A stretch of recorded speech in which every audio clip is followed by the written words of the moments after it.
Ladies and gentlemen, young boys and young girls, I salute you.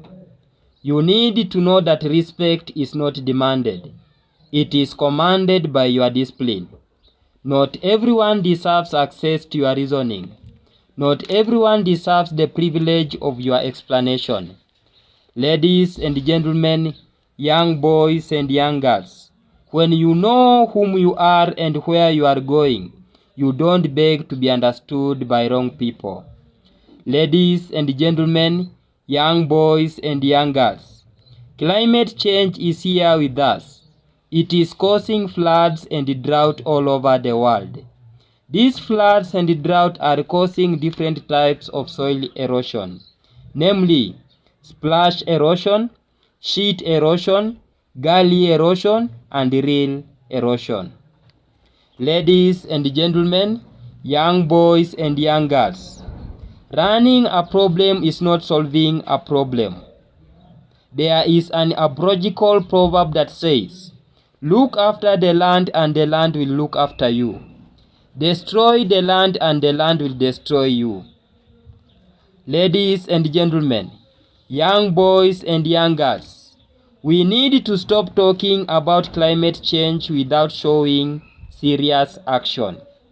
I acknowledge those who are fighting climate change silently without a show-off. For I know the power of silence is one of the greatest strengths you can ever carry in life.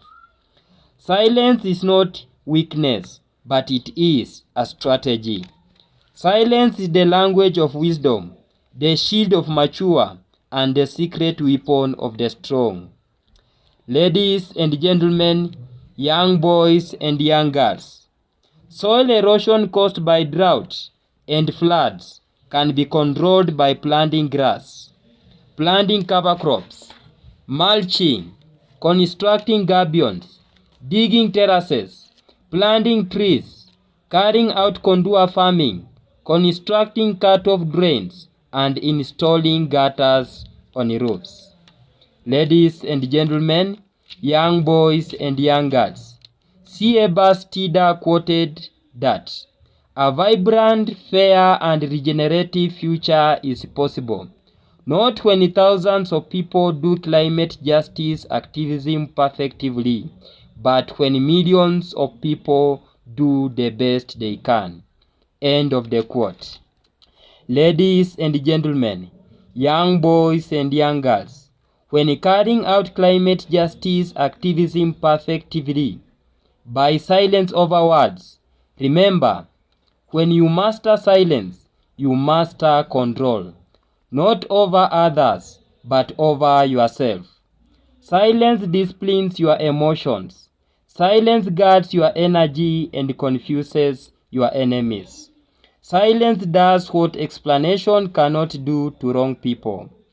Ladies and gentlemen, young boys and young girls, controlling real erosion is easy as ABC.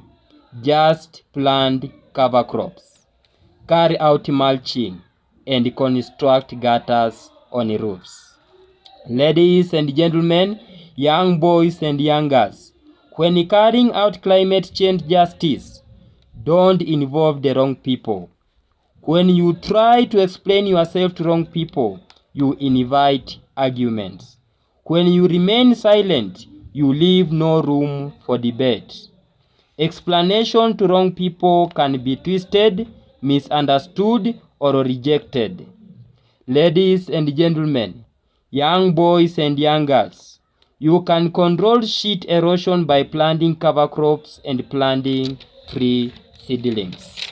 Ladies and gentlemen, young boys and young girls, Richard Rogers said one day, "The only way forward if we are going to improve the quality of the environment is to get everybody involved."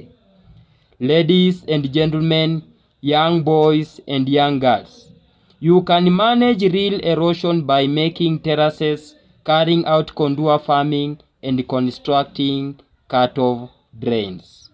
Ladies and gentlemen, young boys and young girls, Gully erosion is mainly controlled by constructing gabions. Ladies and gentlemen, young boys and young girls, let us think globally and act locally in order to save our planet. Thank you so much, ladies and gentlemen, young boys and young girls, for listening to me.